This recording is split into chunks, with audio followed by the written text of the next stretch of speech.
There we go. There we are. So hello, folks. And if you will, just sit back and get relaxed and go fix yourself a new cocktail. I know I have mine. We're setting up to go. And we'll be starting our conversation here with Len in about 1 minute. So you've got 1 minute to go get your happy hour cocktails. So just stay tuned.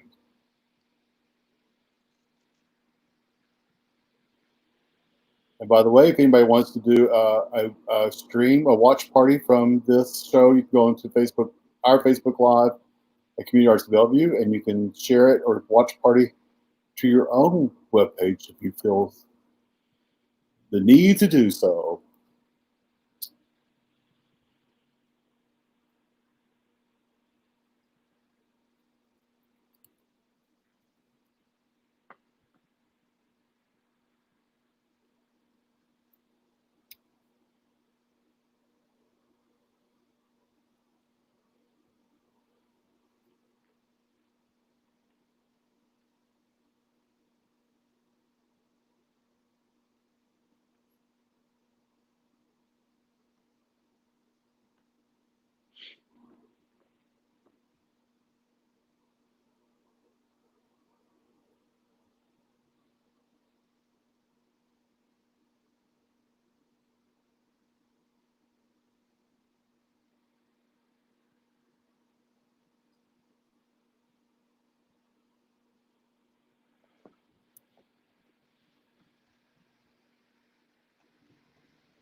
Ah, good. I went to the lead. Excellent.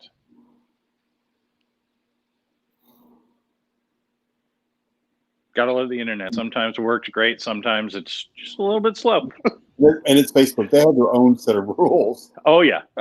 Everything. And none of it makes perfect sense all the time. So Yep. Here we go. We are live on that one. Turn the sound off so I don't have some feedback. Ah, good. I went to the lead. Excellent.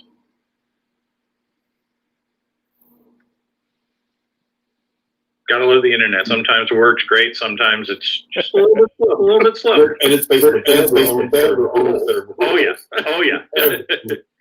And none of it makes perfect sense all the time. So Yep. Here we go. We are live on. I don't know where that's all coming from. I think I found it. See? There we go. Case in point. Okay. So, ladies and gentlemen, thank you for joining us this evening. Hope you got your cocktails ready, or your tea, or your waters, or whatever you'd like to have. Some of you may even be just having dinner this evening. That's perfectly fine. Welcome to a Friday. We finally made it to a Friday evening, which makes me super happy. I didn't think it was actually going to happen this week. I had my own personal doubts about it, but it all worked out. So this evening, we're going to have a really fun conversation with Linden Lantz. Linden is the owner of the Bandwagon Music and Repair, located here in Bellevue. And so, Linden, welcome. We're just really happy to have you. Oh, thank you. I'm glad to be here. It's great that you guys reached out and we can have a conversation about music and what all's going on right now, because it's kind of crazy.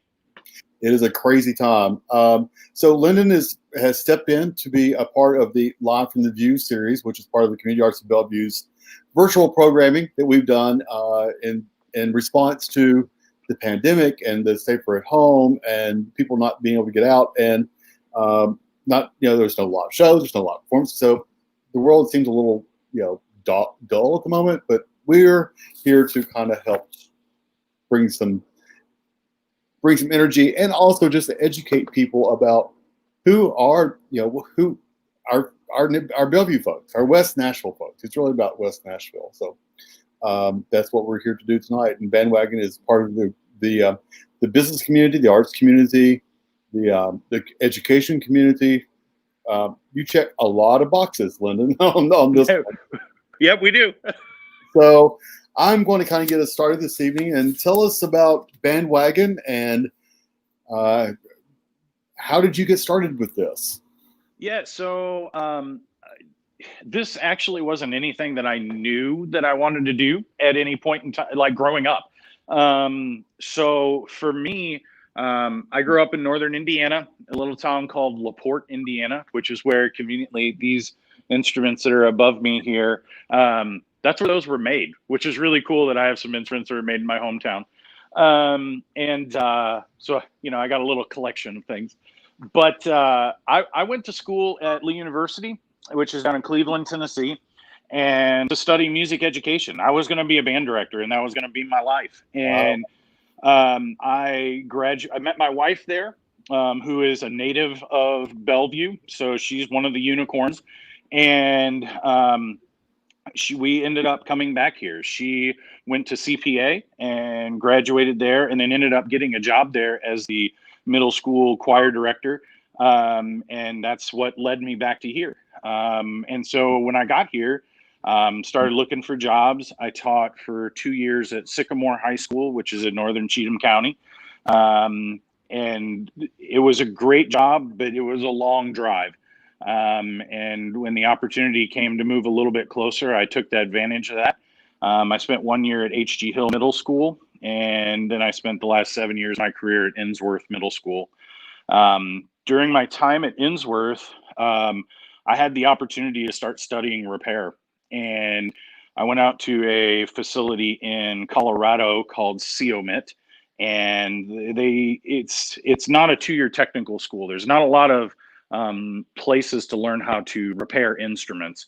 And what was great about this was I could go out there for a week or two at a time and study in depth with a master technician on specific instruments side by side with them. And that was kind of how I got into the repair thing. And to be honest, I didn't even know it was a job growing up. And the more that I got into it, the more I dug it. And the more I got into it, the more I realized that, man, most of the kids who are quitting band is not because they stink at it or anything. It's because the instrument doesn't work correctly and they don't know it. That clarinet doesn't have a dummy light like our car does. So we need to, get that instrument working properly. And so that was the impetus to kind of start going in this direction. And I knew I wanted a repair shop, and that's what I do mainly. We work with about 50, 60 bands in the area, doing repair work with them, along with local pros and people like that. But it was initially that we were going to be a repair facility. And as things kept going, when we were looking to open, doors kept opening and opportunities kept coming. And next thing you knew, we bloomed into a full-fledged store with, now we have, and I'll show you in a little bit, we've got 100 instruments on the wall. We've got guitars and keyboards and ukuleles. We have 8 lessons rooms. We have, I think, 15 teachers now that teach with us, virtually currently, but, we're hoping to get back in person soon. And the repair facility, we do rentals, we do kind of everything that you could need as a music store, to service you from day one to, hey, I'd like to play an instrument, to professionals. So that's kind of what it's been a growing thing, and it's been amazing to be a part. I mean, like I'm a part of it, watching it grow, but having that happen has been awesome.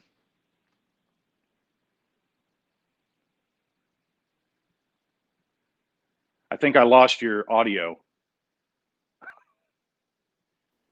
No. Oh, okay, there I we should go. be back. Yeah. So I had to put a quarter into the mute gotcha. jar. Yeah. So spoiler alert, I was also in band. Wonderful. So 8th grade through. Trumpet. No. Ooh. Good guess though. I know, right? What was it? I played all the woodwinds. Wonderful. Except for flute. I never, ever. I just could not get the armature on the flute right. So yep.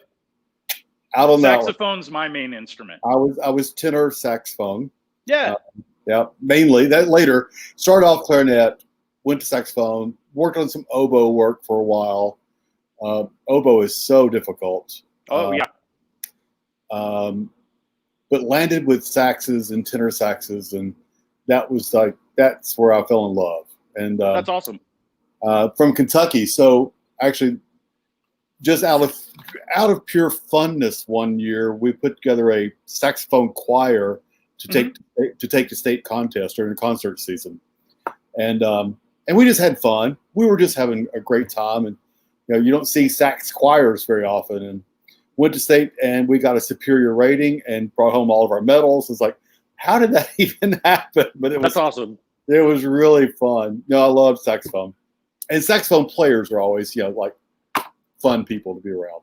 Well, it just band people, like we all have a camaraderie. If whether you played 30 years ago and looking to get back to it. I mean, I just did a full reworking of a clarinet from a guy that his parents bought him the clarinet. His parents recently passed, and he was like, I found this and it made me want to play again. And we were able to redo that entire clarinet like it was brand new again. And the guy was he was almost in tears picking it up, because it was like that part of his parents that sacrificed to get him that instrument and that love of music and band. And he's recently emailed me and said, like, I can't put it down. All I want to do is play all the time. So that's awesome. I had my clarinet, my Selmer clarinet, and then after I moved to tenor sax, and there's other people, my cousins, and people were like, I'm going into band. Can I borrow the clarinet? Oh yeah. So it finally got rebuilt so many times. I don't think it was probably rebuildable after it finally got done. It was just a pitiful little instrument after, we won't say how many years that but I don't even know where it's even at now. I don't know which someone somewhere has a box with a clarinet inside of it. But, right. But yeah, it got rebuilt a whole number of times. So when I'm sure you get asked this a lot by parents to come into the store. So, what is probably what do you consider a beginning instrument for a lot of people is? So we get that question a lot. People walk in and, we get a lot of questions for different age groups. And I think different age groups depends on where a good instrument is to start.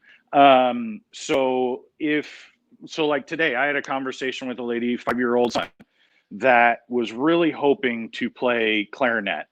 And physically, the clarinet could work, but they're probably not physically developed enough to get their fingers around it to get the instruments to happen. What we suggest for most everyone playing is piano.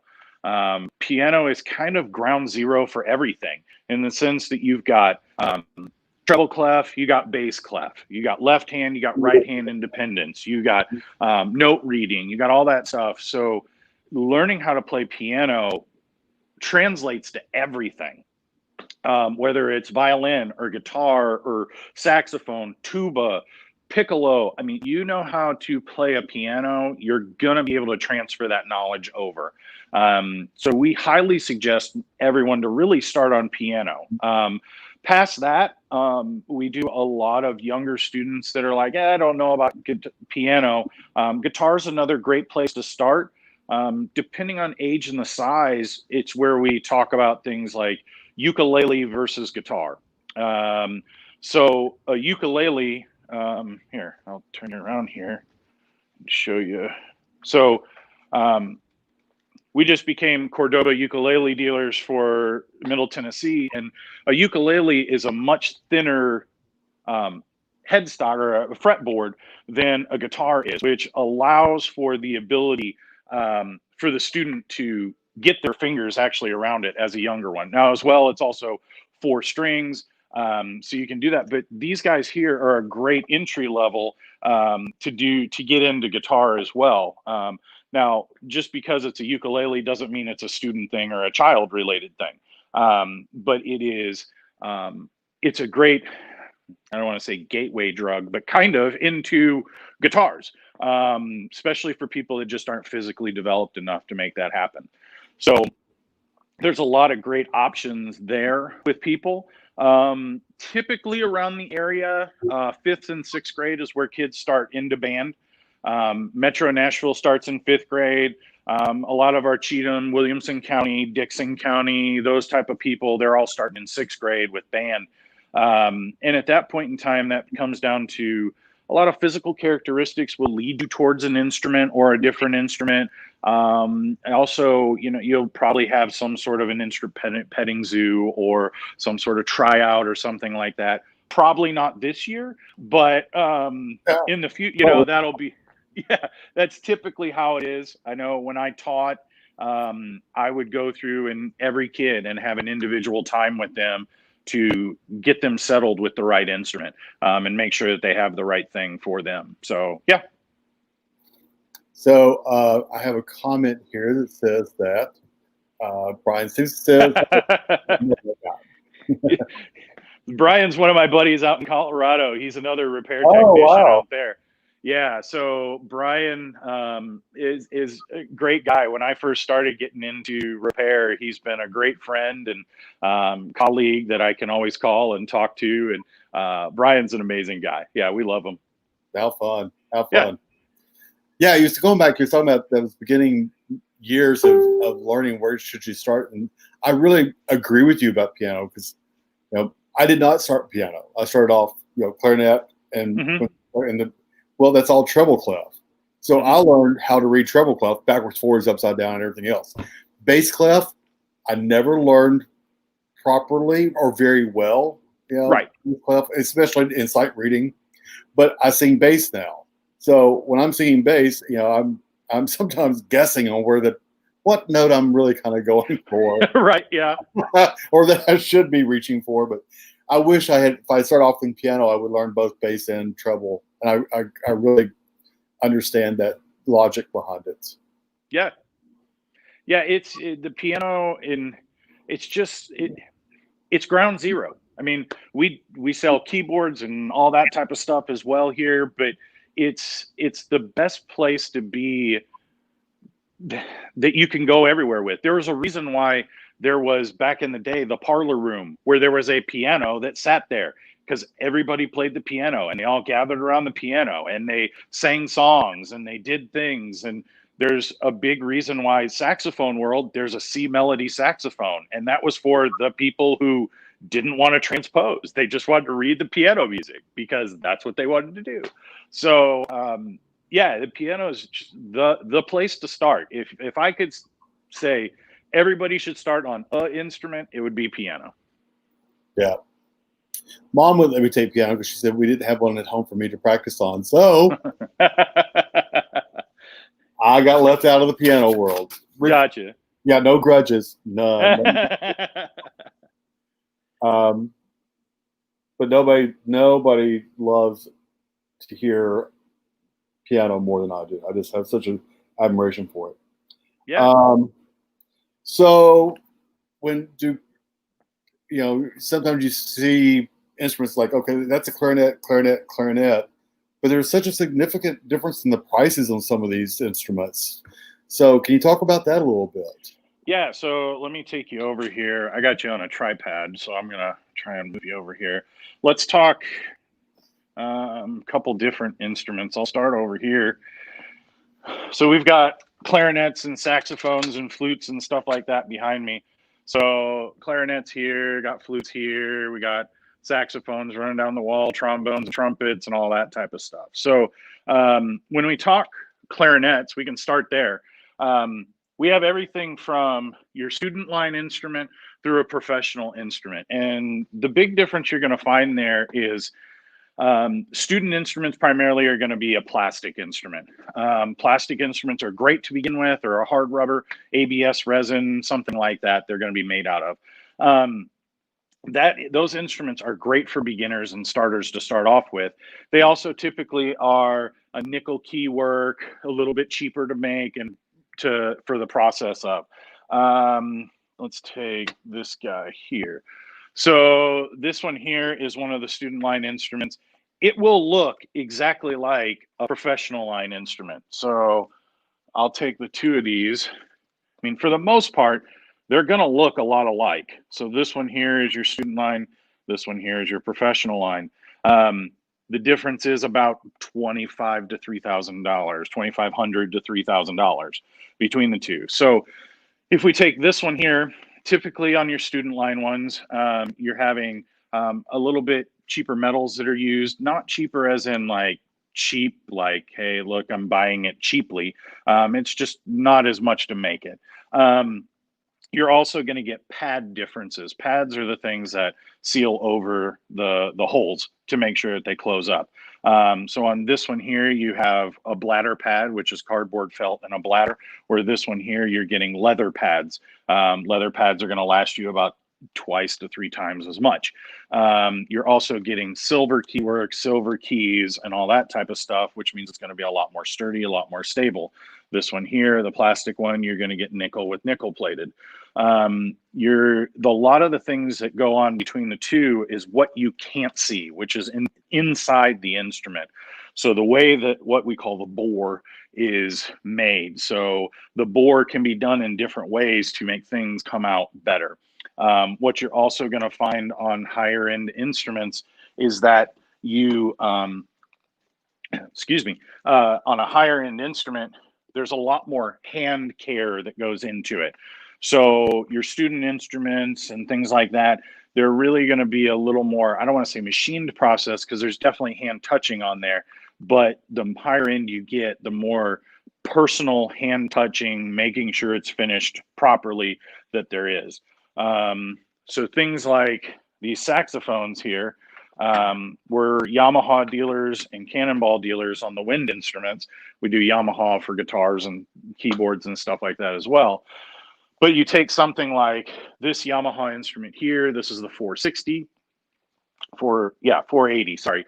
And that would be an intermediate level instrument where the bell and bow and body are all hydroformed, meaning that they take it and pretty much a cone goes and then it makes it.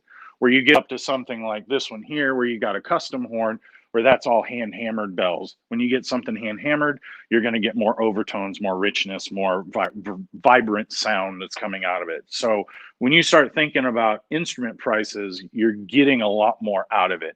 The best way that we tell people to, get to try that is to come in and try them out. I mean, you're going to notice a huge difference in there in all of them.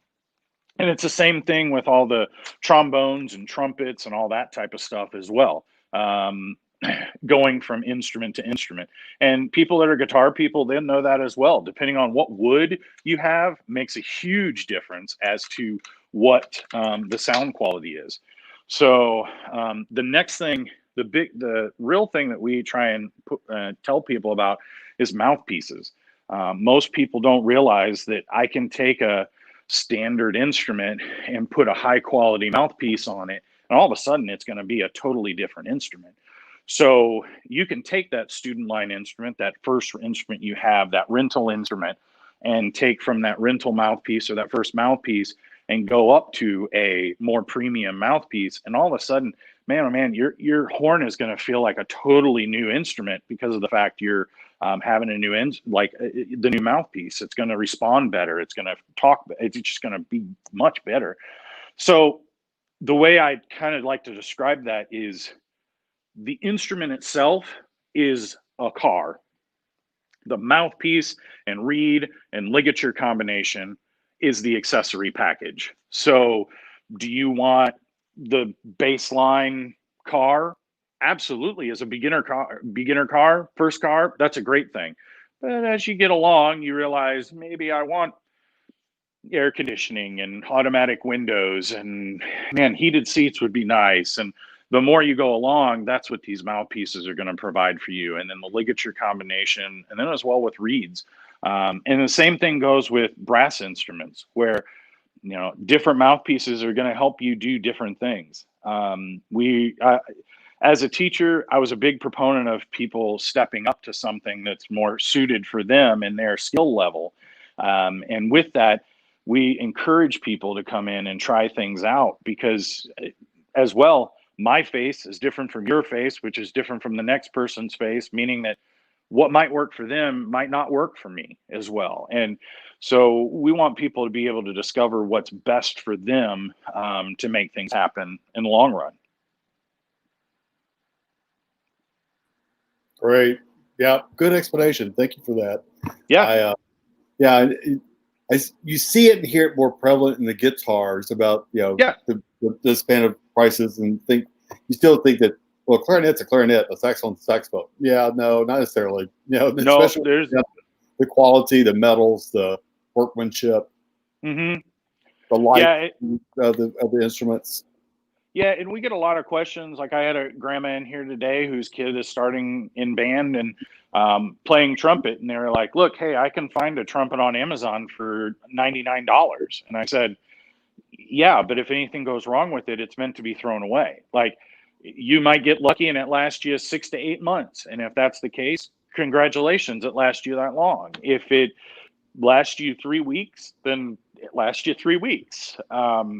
There unfortunately, things like that are meant to be thrown away, and finding good quality instruments is something to do to make sure that the kid is as successful as possible.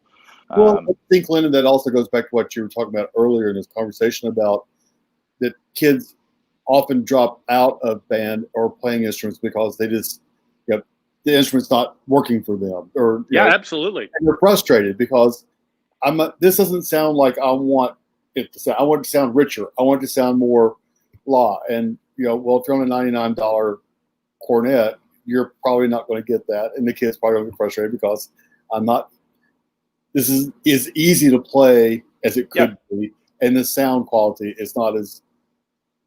It's just not there for what I want it to be. So there's some frustration there as well. Well, and let's face it. I mean, for most parents, this gets thrown on them. Like the kid comes home from 5th grade on the 3rd day of school and it's like, guess what? I joined band. And the mom's like, what do I do now? And it's a hard, like, especially for someone that's not been involved in it in the past, like this is a whole new ball game for them.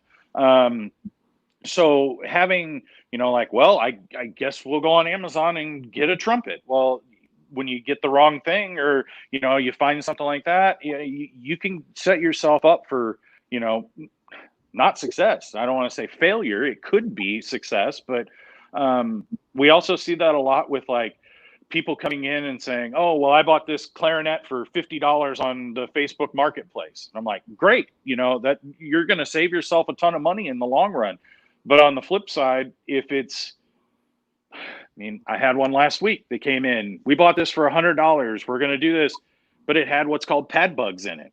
So the instrument, literally, when it sits for a long time, they are gross, and there's like little bug carcasses all throughout it. And the only way to fix that is to rebuild the instrument. So I see it more often than you think, and I've never heard that before. Yeah, and I've had people say you're making that up. That's not what it is, and it's like, there's the carcasses right there. I like, you see it, I see it, we all know. Like, so it's one of those. Yeah.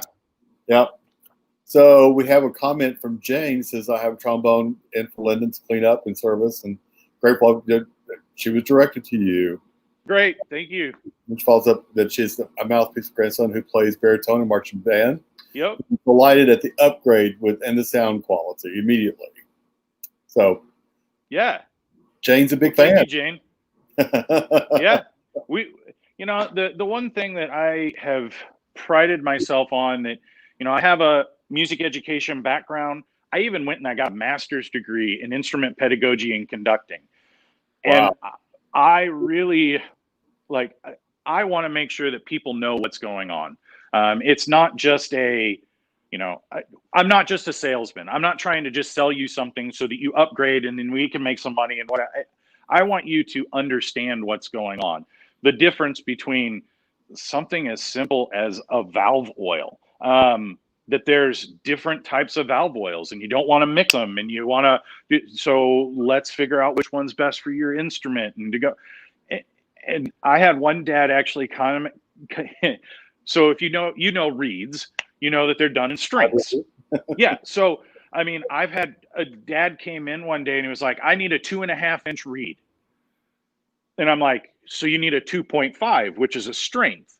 And I kind of explained that to him and talked about what it was. And he emailed me the next day and said, you know what? I had a great conversation with my son because of what you came back and talked with me about, because you taught me what that means and how you use it and how it works with this and how it works with that. And it was like, that's what it's all about. It is. I agree 1,000% on that. It absolutely is. That's cool. So shifting gears just a little bit. Yeah. How is band looking for students this year? I know, crazy. Right? So I'm talking with directors on a daily basis.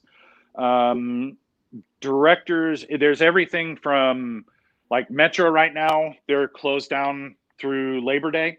Yeah. I'll be surprised if they go back after that, to be honest.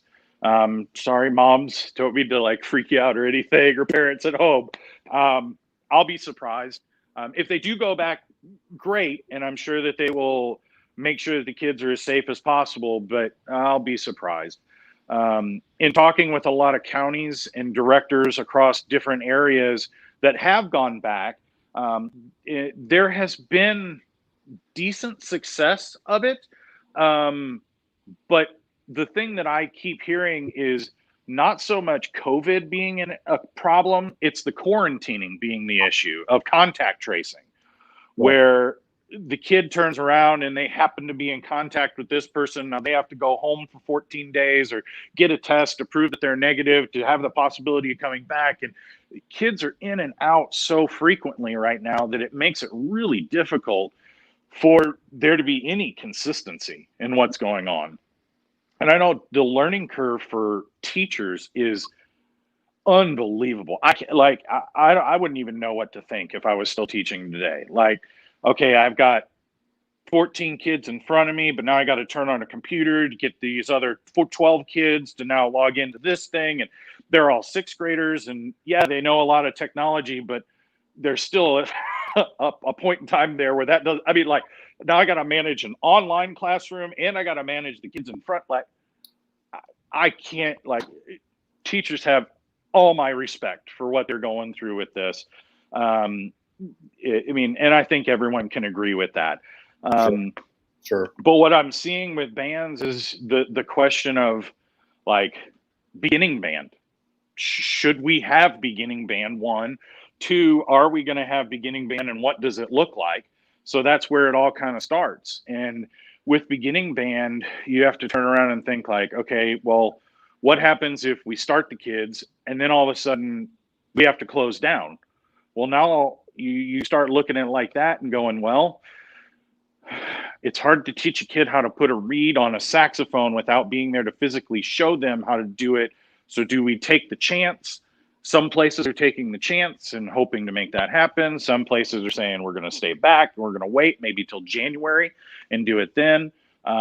Every school is kind of handling things differently right now. Private schools, public schools, kind of everyone's doing things to the best of their ability to make things happen. And my whole thing is I'm here.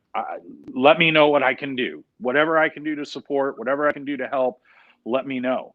Sure. And one big way that we've kind of jumped into this, there's been a study put out that the Tennessee Music Education Association, there's 50 other music educations that have done things, contributed to this. There's major NAM and all these other type of things that have contributed to it. It's a study on aerosols with playing instruments.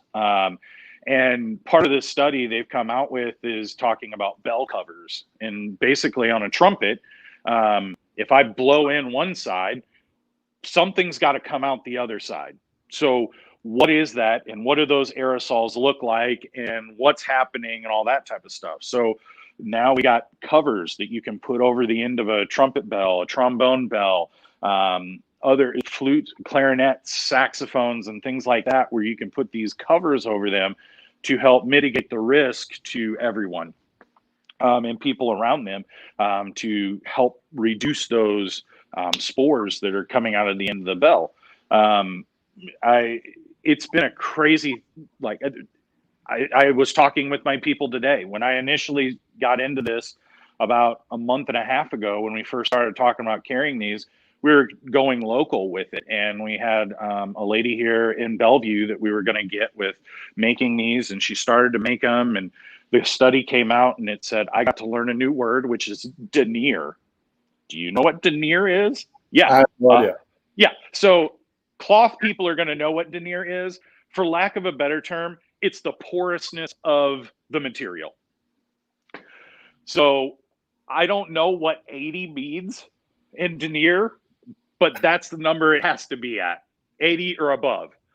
And so we found out that the material we were using was 70. And I instantly put a stop to it and was like, look, we can't do this anymore. We're going to have to figure out, because I want to make sure we're at least meeting or exceeding the requirements. And so we started working with the company out of Texas that's making them at 120 denier, which is great. And the crazy thing is, I initially ordered like 300 of them and thought, oh, that'll be plenty. We'll be fine. We're now over 1,200 bell covers servicing schools in the area and people and the colleges. I mean, like Vanderbilt and Belmont and Williamson County schools, Metro schools, Cheatham County schools. I mean, like, people are buying all these covers because it's a way for them to help mitigate the risk for people. Sure. And so in the company that I'm working with, they had no clue that they were going to be making over 1 million of these covers now, which is just crazy to think about what has come from this all. So bell covers and bags to put a clarinet in, like, literally, you put the clarinet in a bag, you tie it at the top, and you got 2 hand holes you put it in so that the aerosols don't come out the sides. Really? Yeah. I mean, they have them for saxophones and clarinets and flutes and all that type of stuff. Face shields and this thing called a wind defender that clips over the mouthpiece of the flute so it disperses the air better. I mean, there's all these crazy things going on right now, and we're really trying to work hard to give the people, and I mean, we got split masks where it's a mask that folds over itself so you can still open it and put the mouthpiece in while you're still wearing the mask, to help mitigate the risk there. So we're really trying to work hard to make sure that not only the students are as safe as possible, but the directors are safe as possible. The other kids in the classroom are as safe as possible, to move forward. And, parents get that. This is just what we have to do right now. And we got to buy a bell cover that's $10. Well, that's $10 well spent, because we don't have to, it's one more thing we can do to make sure that we're safe. Yeah, absolutely. Absolutely. Yeah. Gosh, a lot of stuff to think about in that one. I just never had put all that together. Yeah. And I had a question. It just went right away from me. Well, here's another one for you to think about. I had a local pro here in town that tours all over the world. And one I didn't even think about was the fact that he said, look, if I go over to Europe, I got to quarantine for 14 days before we can even play our show. Right. And then we go to Italy and we got to quarantine for 14 days before we can play a show. And it's like, I don't even know when live music is really going to come back again because of things like that. And that is so sad to me to see those type of things. And all these people that we work with we work with the saxophonist that plays with that plays with Dave Matthews Band.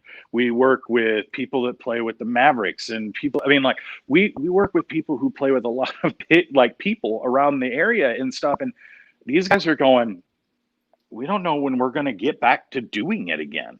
Yeah. Which is crazy.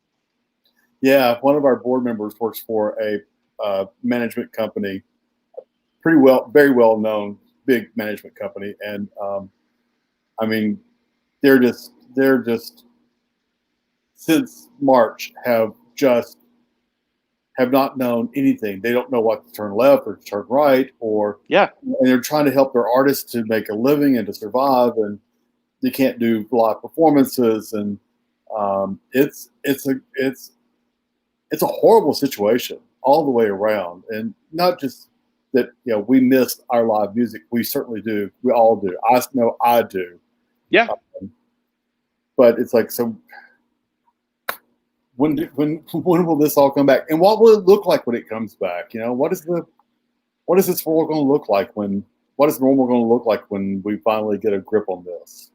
I mean, honestly, I think, and as much as it stinks, I mean, we're watching, it's Friday night. What's going on tonight? Well, maybe not right now with all the rain. Maybe it is, but Friday night's football night. I mean, let's face it. It's a football night. And I saw a lot of band directors are going back. But I've also seen that I think that football is going to be a great way to, hey, look, we got an outdoor venue. People are supposed to be separated out. I mean, this could be a great trial for, okay, what does a concert look like? I mean, it's not going to be standing room only. It might look more like the old Starwood Amphitheater where everyone sat out in the grass, like all separated out on there, like many a night I was on the grass. Sure was. Yeah, it's gonna be so interesting. It's really sad right now, and I know it's anxiety driven for so many musicians, but yeah. And Community Arts Bellevue, we're right there trying to help figure some of this out as well, and at least be a resource in some way to help promote and let people know, hey, I'm a musician. I'm still out here. I'm still relevant. Yeah. I'm still viable. I still got music to sing and music to play. And it's a conundrum in every direction. Well, and we've got the one thing that we do that's kind of unique to us is the repair facility. And for a lot of those musicians, like I work personally on all the wind instruments here in the shop. Like that's what I do. But we also have a luthier who does all our guitar and string work. We do all that type of stuff so that we can make sure that those people have the instruments they need working the way that they're supposed to, so that things are doing what they should be doing, because that's their livelihood. I mean, if a race car driver doesn't have a car or a pit crew, they aren't a race car driver. That's right. And so kind of for me, I look at it like that saxophone is your race car. I'm your pit crew. Like, let me make sure it's right for you. Yeah.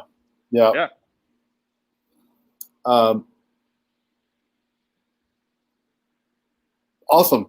That's really great stuff. No, and so when you do your repair business, I know I'm kind of shifting just a little bit now. Let's talk about your repair business a little bit. Now that you bring it up, so what all instruments are you able to repair and bring in? Yes, I mean pretty much everything. So I'll show you my repair area over here and kind of what I do. I'm currently working on a tuba for Vanderbilt. But yeah, I do. So this is my repair area. It's right out front. So let's see. There's the front door. Yep. Here, I'm going to take my camera down so we can get it. And I turn around, and this is my repair area. So it's right there. You see it. If you notice, I got a low counter here, specifically for the fact of people can just stand here and watch it happen. A lot of times, like I can change a saxophone pad right here in front of you, and it's, it's always fun watching the dads come in, because I get to pull out my torch and use fire and things like that. And like, whoa, you get to burn things, and it's like, well, not really burn them, but like we got to make things happen. Soldering, things like that. But I work on it all right here. And that's really unique these days, to have an in-house repair facility to do all that. So this is my main work area. I got a sax bench here, all my screwdrivers and pliers and all that type of stuff. I work on flutes and clarinets, trumpets, trombones. If you blow in it, we can pretty much fix it. The only thing that we don't have anything for right now is really like accordion and bagpipe. And surprisingly, we get quite a few calls about accordion. Unfortunately, working with these guys is kind of a dying art anymore. Growing up, you had like the shoe guy in town, you had the TV guy in town, and there ain't very many of those guys left.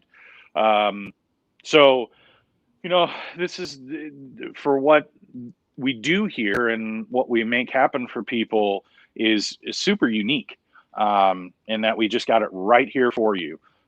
We do full cleanings. Like we get trumpets in and brass instruments in, woodwind instruments in all the time. Where, hey, this was mine when I was a kid. Now my son's going to be playing trumpet, but it's been sitting in a closet and no one's touched it for the last 20 years. Okay, we need to do a cleaning on this. And a cleaning is where we tear an entire instrument apart. It goes down to like just the bare instrument. We have a full ultrasonic machine, which if you go to a jewelry store and you put your ring inside the little machine, it goes zzz. We have one of those that fit tubas. And so that there helps us clean the instrument fully. You have those that will fit tubas? Mm-hmm. Is that what you said? Yes.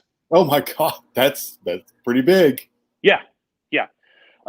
So I mean, really, in the end, I started this job in my garage with a bathtub and me cleaning instruments out of a bathtub that I was making, like doing this out of. So no, we've upgraded to the ultrasonic machine, which makes things so much cleaner. We clean out all the gunk and grime and all that type of stuff. We take the instrument down to its core, which is what it was when it was pretty much new, minus outside finish imperfections and things like that. Like we can't re-lacquer or anything like that because of regulations and all that type of stuff. We send it off for that. But we can make that instrument like it's brand new inside so that it's ready to go. And we suggest for people to do that fairly regularly. I mean, if you're a brass instrument and you're playing it on a regular basis, and say it's a marching instrument, if you've got a trumpet outside and it gets caught in the rain 2 or 3 times in marching band, and then I put it down on the ground and want to pick it up, and I ate pizza today and now I didn't brush my teeth and now I blew all that into my instrument, and I can always tell the instrument where the kid plays after lunch for sure, because there are colors that come out of an instrument that don't exist in nature. But yeah, it's crazy. So we definitely suggest for people to get their instrument cleaned, fully cleaned, about every 2 to 3 years for sure. The example I use with that is like, I can go down to Jim's Car Wash, what used to be Jim's Car Wash, and like wash my car. And that's great, but sometimes it's good to be detailed. And that's what we do. We do a full detailing of the instruments. My band practice was the period before lunch. Mm-hmm. And so that's how our band director, we always, if things weren't going well, then you just won't get lunch today. Right. If you want lunch, let's get this right now. That's right. Yeah. So now you should describe it, like, I'm pretty thankful I was before lunch and not after lunch on all that. Oh, yeah. Well, and people think, only brass instruments need to be cleaned. But I'll get saxophones that, like, down at the bottom, there's green gunk and there's hair and there's stuff. And it's like, like, please, we need to clean your instrument. Like, like, all of this is going back into you. Like, that's pretty true. That's pretty true. Yeah. Groovy. Talked about repair. I also want to let people know that Bandwagon is located in the shopping center. I forget the name of the center. I don't know, Bellevue something. It's where Staples is. We're next to the post office and Baskin Robbins and the new Play It Again Sports, which I'm really excited that they're here. Yeah, right. Yeah. Exactly. So all of you guys, please come out or go over and work with or spend some time with Linden and the Bandwagon. So I think that kind of covers us for this evening. Do you have anything you'd like to do? Would you like to do a tap dance? Would you like to do like a quick tour around the store, kind of show people? Yeah, sure. I'd love to. Yeah, let me take you off my little tripod here and I can walk around and make it a little easier. So what we kind of pride ourselves on is making sure that we have everything for you from the moment you start through you being a professional. So right when you walk in, we are fully stocked with everything that you're going to need. So if you are starting, we have, this is our reed rounder. So we have saxophone reeds and clarinet reeds and all that type of stuff. Then we have over here, we've got all our care and supplies. So everything you could want there. We also have strings for your orchestral friends and all that. We have instruments on the wall, from trumpets and French horns and trombones and saxophones and all of that.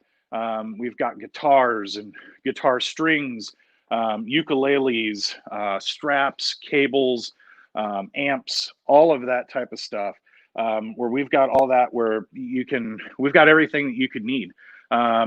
We've got percussion supplies as well, where we carry kind of the stuff that the schools are going to need. We got a tuba right now for sale, mouthpieces, all the supplies like that. One of the things we really are proud to carry are the Nashville themed items. So we've got postcards, we've got coasters, we've got puzzles, things like that. So if you need some like little Nashville things like that, we've got all that. And then as you go back a little bit further, we have our repair facility, which I just showed you.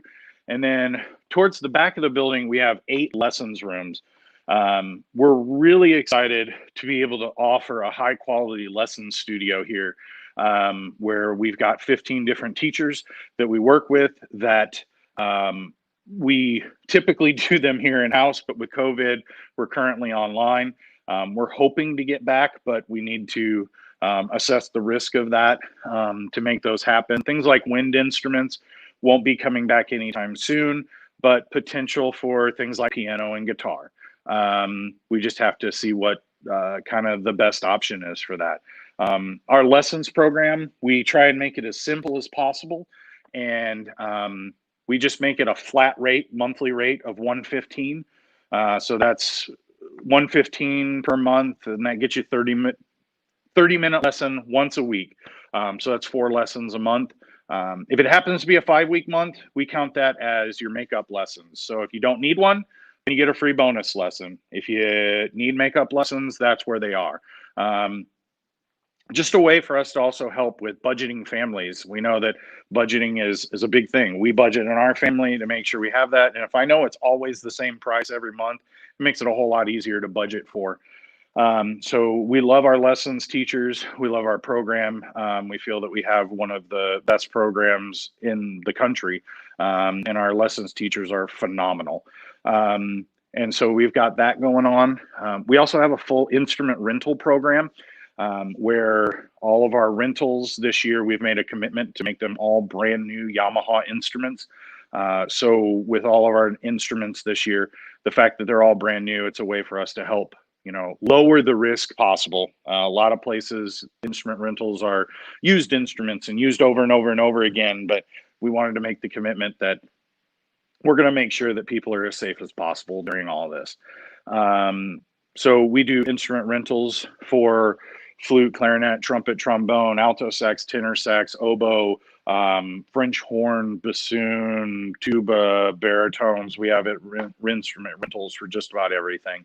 And pretty much everything is on our website, bandwagonmusicandrepair.com, and you can find just about everything there. We were really excited that about a week and a half ago, we launched an online store through bandwagonmusicandrepair.com. You just click on shop and you can shop in our store. One thing that we did that I thought was kind of cool that we're able to make happen is that any purchases over $35 and you live within a 5-mile radius of us, we'll deliver it to your door for free. So if you want to take advantage of that, you can do that. You can order it. We'll send you the invoice, you pay for it, and then you can pick it up at the door. You don't have to come in. We can just have it right there for you. If that's the most safe way for you to feel that. and make that stuff happen. So we're just trying to figure out ways so we can definitely help out our local West Nashville community and beyond. Then that was where the online store kind of came from, to make that happen. So yeah, I mean, that's kind of what we are. That's what we do. Guitars. A lot of people think that we don't do guitars. We're just a band shop, but we do. We do a lot of guitars. We have student line guitars. We are Yamaha dealers. We have, we just do acoustics. We do have a couple electrics, but we do some great acoustic guitars, ukuleles, and all that type of stuff. And then we also have our keyboards and pianos as well. So if you're looking for a keyboard or a piano or anything like that, we've got all that. And yeah, that's kind of who we are and what we do. Kind of the cool thing for us is a small business that started almost 4 years ago. In 2018, we were named Synchrony Financial's Small Business of the Year. So that was a national award that we were awarded in 2018, which is pretty amazing to think, like, in our second year of business, we were selected as a Small Business of the Year.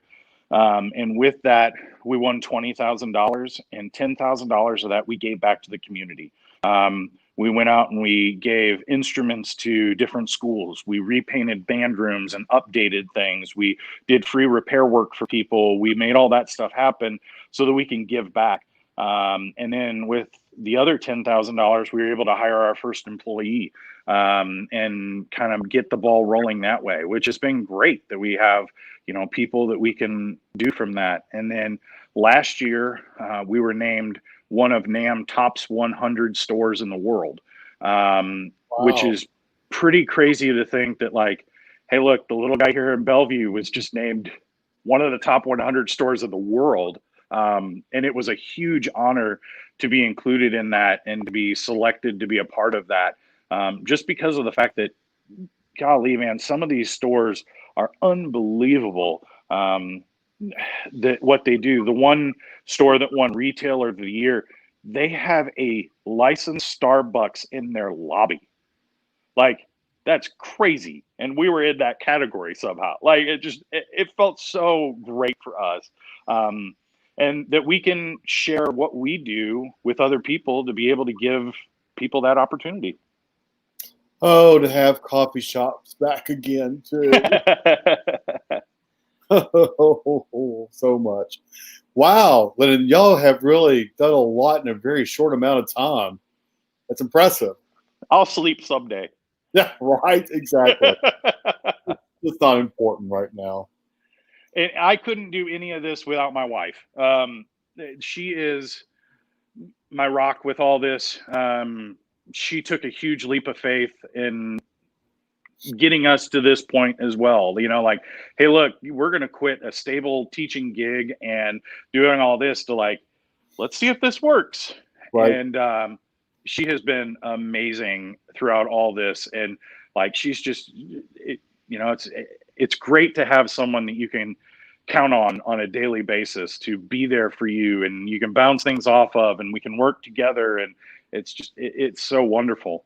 Sure. So I couldn't do it without her. Yep. Awesome. That's great. Well, I think that kind of brings us to a conclusion for the evening. Is there anything else you'd like to tell our audience? I mean, stop by, say hello. If you haven't been in, you should just come by and check it out. I'd love to say hello, wear a mask, but come on in, say hello. Let's have a conversation and see what we can do to help you start your musical journey, continue your musical journey, get back into your musical journey. Whatever we can do, we want to be there for you to make sure that you're as successful as possible for the long haul. Well, no, Community Arts of Bellevue really appreciates you doing this show tonight. And we look forward to doing a lot more work in collaboration with you guys as well. Yeah. And that's what we're here for, as part of the community as well. So, folks, that's going to wrap us up for this evening. It's a good rainy Friday night. Yep.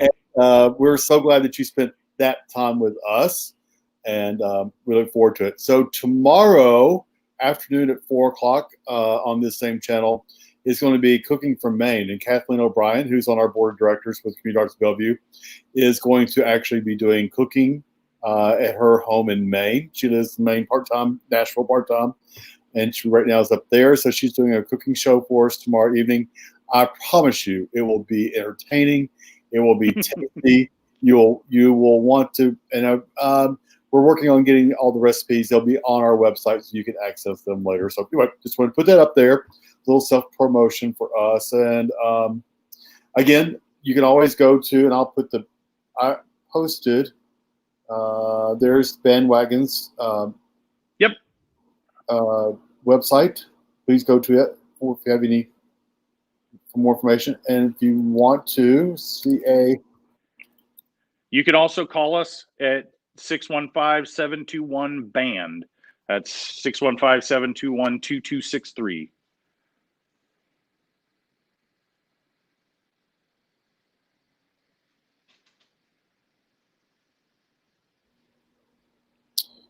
So there's the phone number. Yep. And then if you'd like more information about Community Arts of Bellevue, go to caofb.org. I'm put that up there for you as well.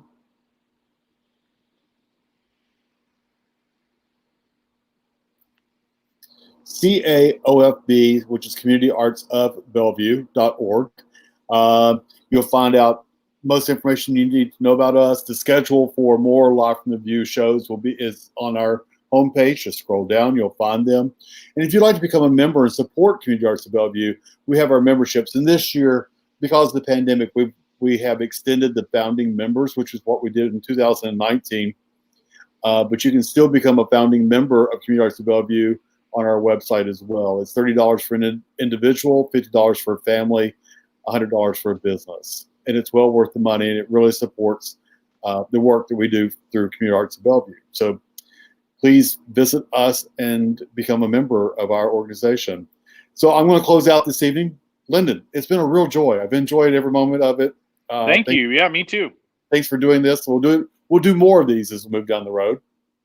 I think people like to hear how things are changing as the world is changing along with us. So that's great stuff.